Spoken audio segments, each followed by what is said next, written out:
As sea levels rise and weather patterns change the environment around them, Pacific Island communities need tools and mechanisms to understand what is happening and to determine what they can do sustainably without maladaptation to meet the threat of climate change and the challenges of economic development, population growth, and food security.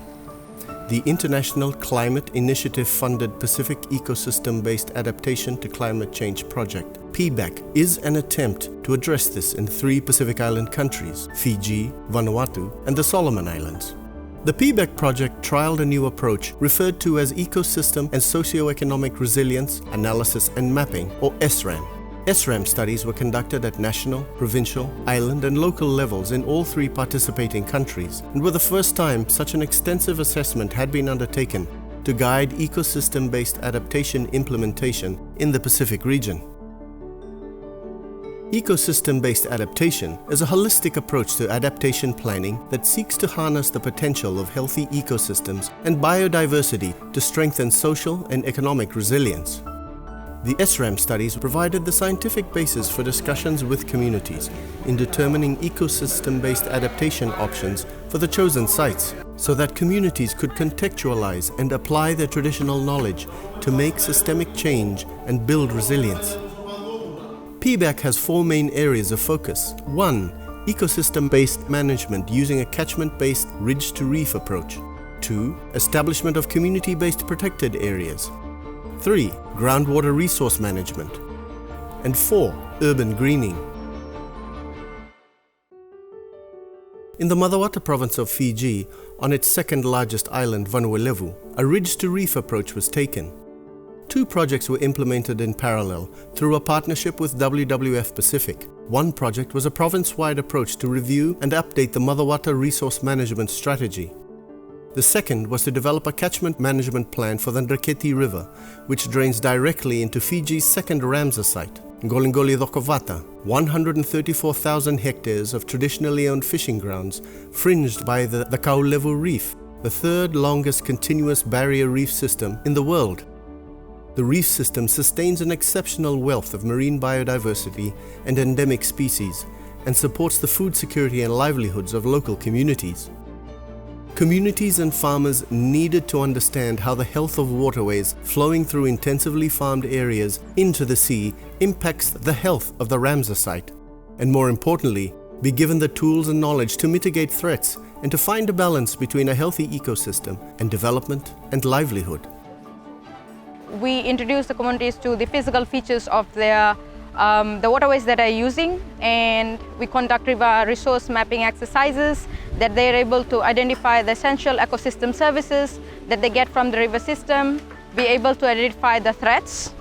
So these are mostly the anthropogenic threats, not up to climate change as yet, but just to see the activities or the land use that is happening within their own village areas. In that way, we are able to let the other villages who are in upstream and downstream see that these are the activities we are doing in the same riverine system, but upstream, and these are the villages downstream, they are doing all this. So it was like a self-realization. We didn't have to tell them that this is happening, but it was a form of connectivity we wanted to establish at that point.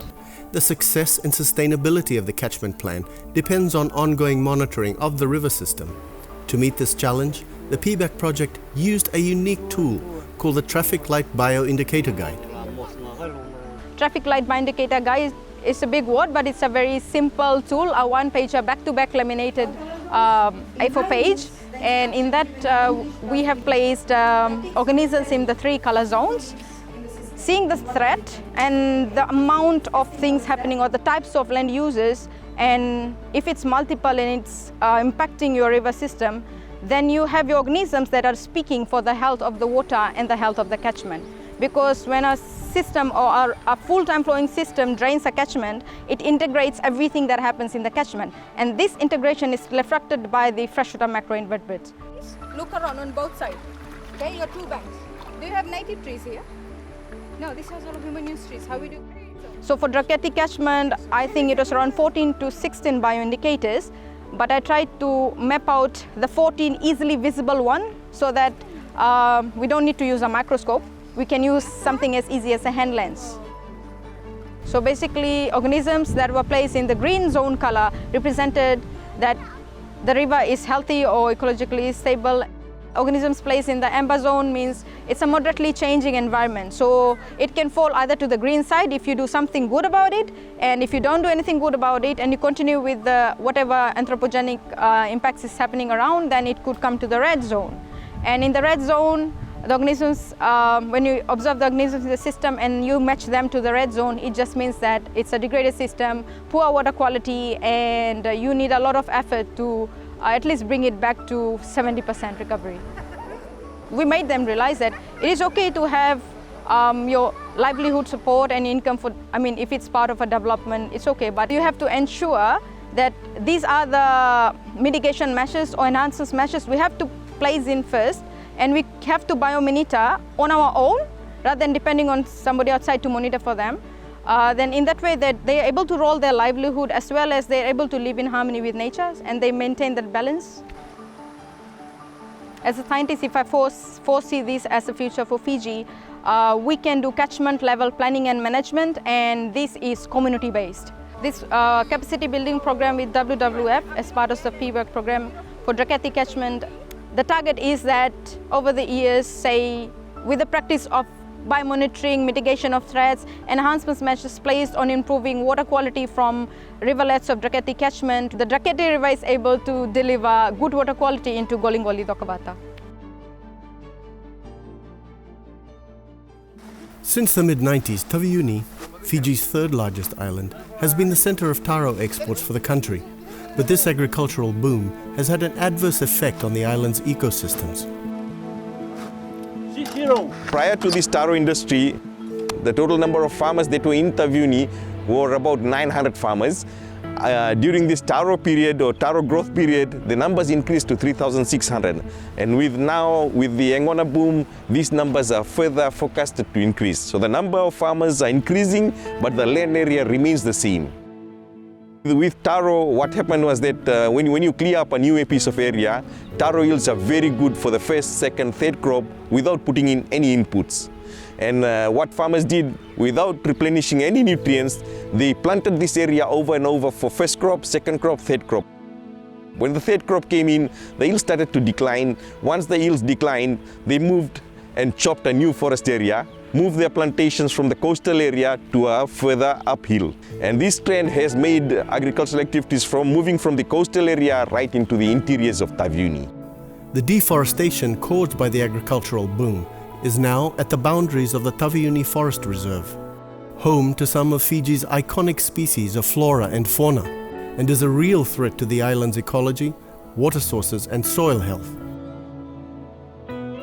In 2016, with the support and encouragement of island leaders, an island-wide EBA master plan was developed.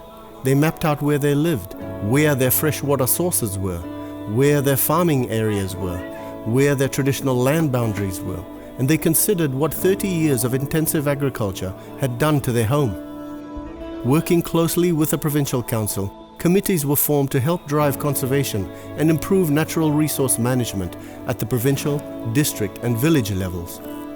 Working alongside this initiative was the Wakatu campaign, led by Sea Change, which established a network of 120 champions who were integral in promoting awareness and leading initiatives in the participating communities.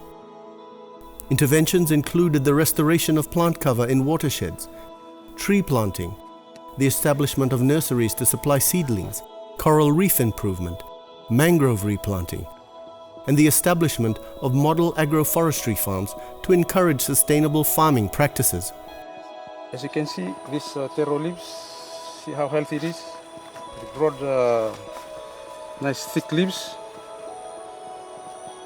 This kind of taro you usually see it right up in the mountains where people are now going to farm. But now, you can see it here, just by the sea.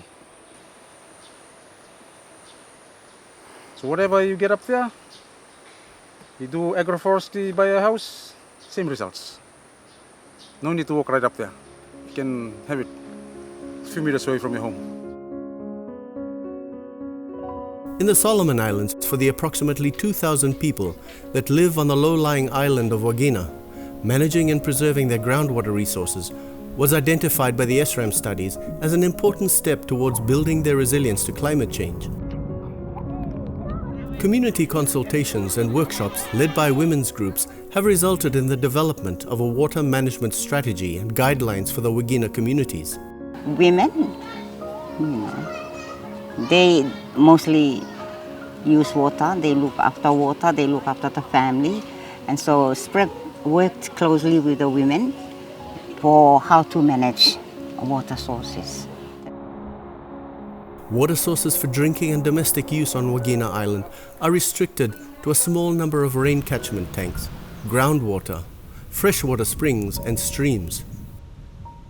During dry periods, rainwater tanks dry out, and residents must rely on limited water supply from groundwater wells and springs as the only source of drinking water, which are already under pressure from sea level rise and other anthropogenic threats.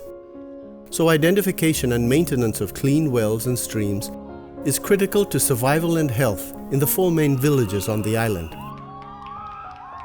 Yeah, people get a better idea now, and they also learn how to manage the water, especially tank water, that to keep it long and not waste it for washing and swimming and all that. And they are more aware about keeping the water hygienic.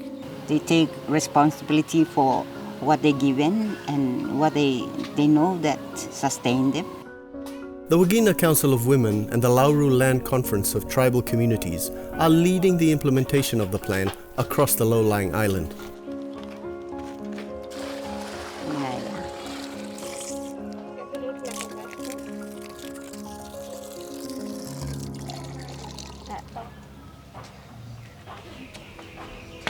The people of Honiara depend on their water supply from the Lunga, Martinico and Kovi rivers in the hills behind the city.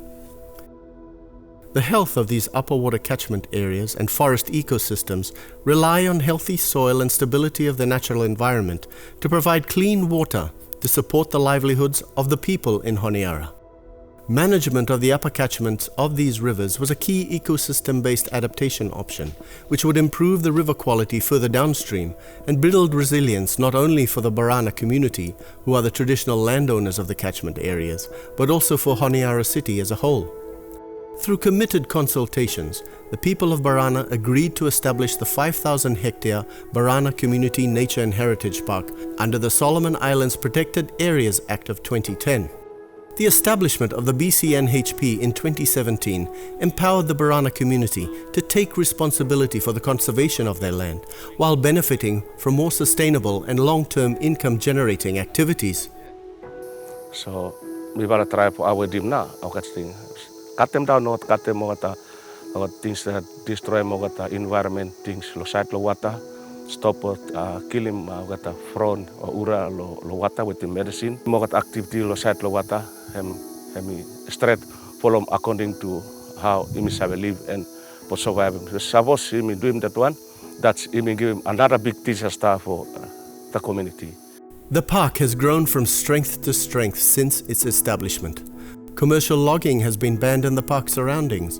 Agroforestry and floriculture is providing an alternative and sustainable income with an innovative women's fair that encourages Honiara residents to take the 20-minute drive up to Mount Austin to purchase freshly harvested food. The park also provides significant ecotourism opportunities for the Barana communities. Wildlife is coming back, butterflies are coming back, the birds are coming back. So yeah, those are the huge differences that I've seen here. I got things, lo sight, lo bird, and I got beetles and butterflies. Like me vala stop lo community, I got sinos. I come doing research and several wet man. I come like tourist, I come from overseas. I like hearing sounds from bird and like looking to what a butterfly. So me vala got thinking this time for doing more things here. Me vala from this year 2017, we will 16 to 17, we will try for keeping up now about things here. Everything that we will tell about the community. This is the valuable things. So we will try for keeping out the water, respecting water. Water na hem life.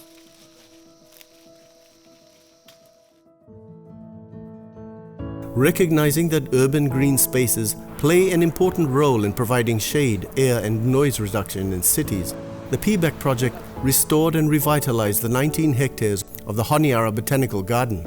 For the Botanical Garden, our focus is to strengthen the enabling environment for the management of the Botanical Garden towards the garden being formally protected, as it is in the center of Honiara city. And we are supporting them through some activities within their nursery and landscaping work, but also we are formulating a botanical management and business plan. We feel happy too much for Taveuni, this support from SPREP, because him in line with him out the roles that we feel garden for conserving our flora and fauna species, same time for try educating our young generation, for try value now the natural species that we garden in terms of biodiversity that we garden inside our country. So time SPREP coming, we feel happy too much, and we feel try for review now how botanic garden exists since early 1960s, in this time.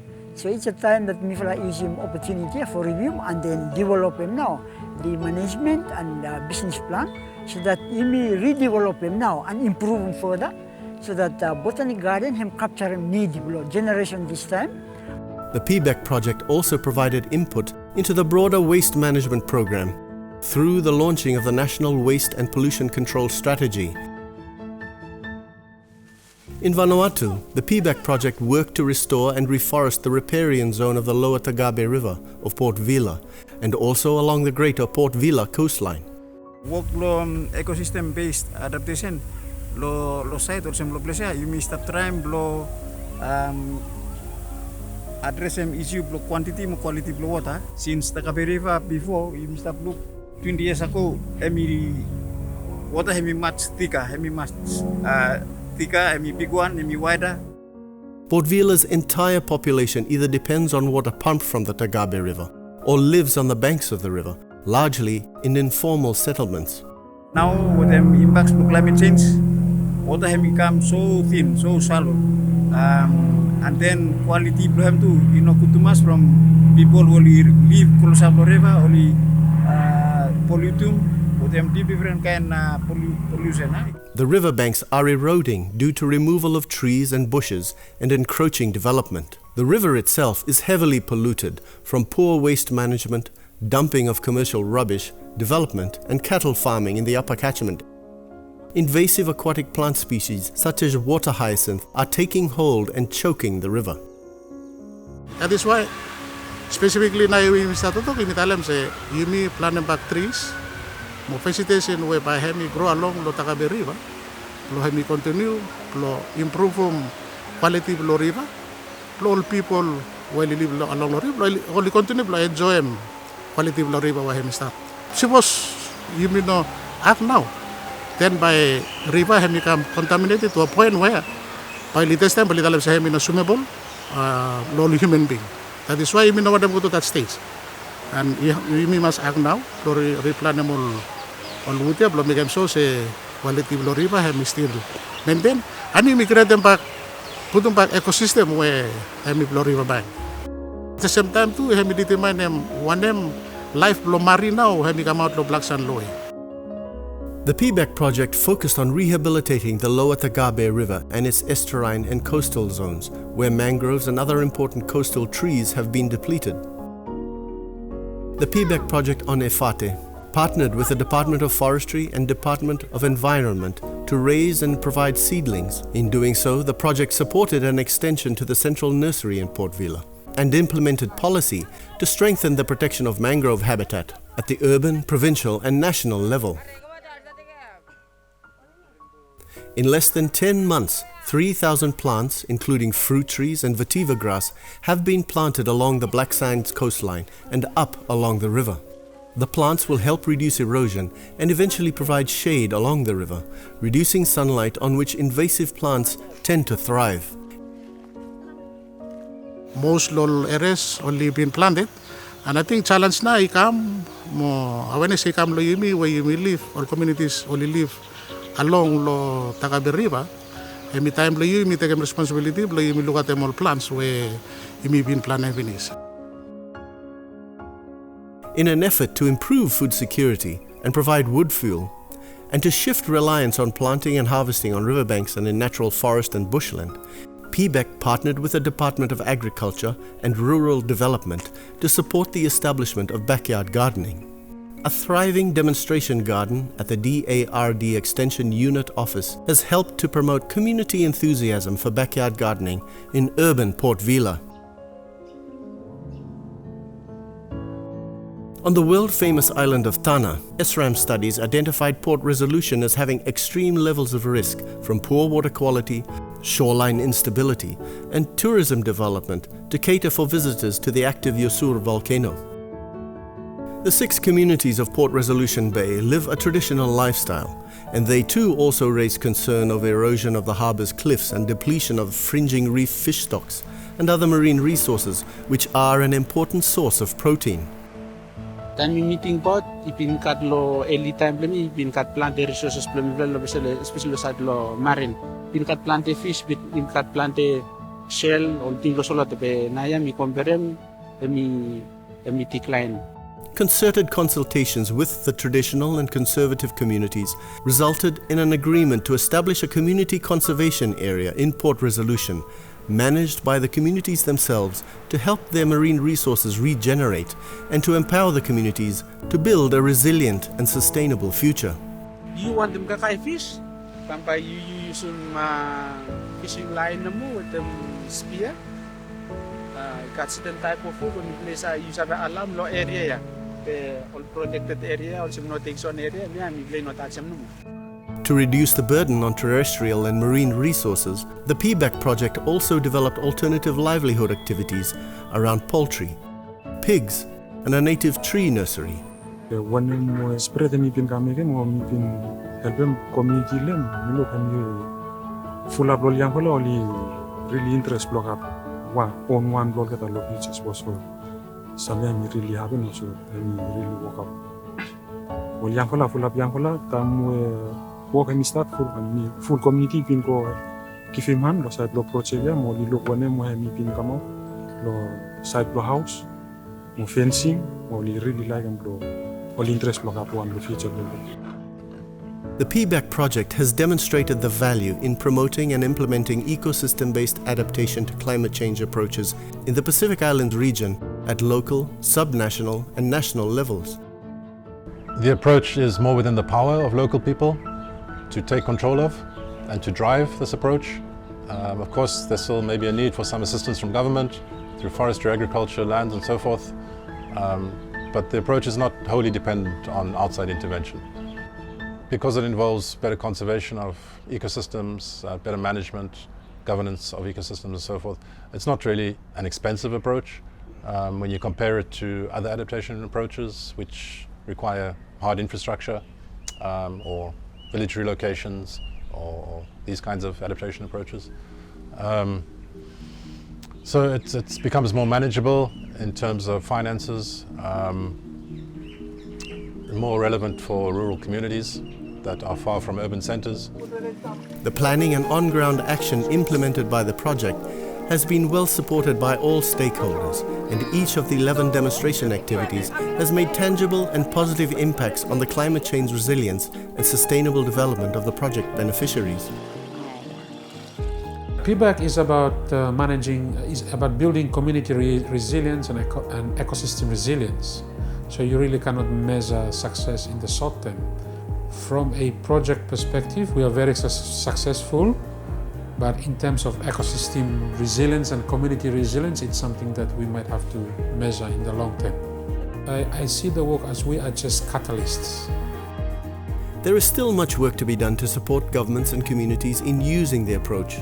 And for this reason, the multi-donor Kiwa initiative will be funding a 4-year phase 2 called PEBAC Plus beginning in 2021, which will, in addition to Fiji, Vanuatu and the Solomon Islands, also include New Caledonia and Wallis and Futuna.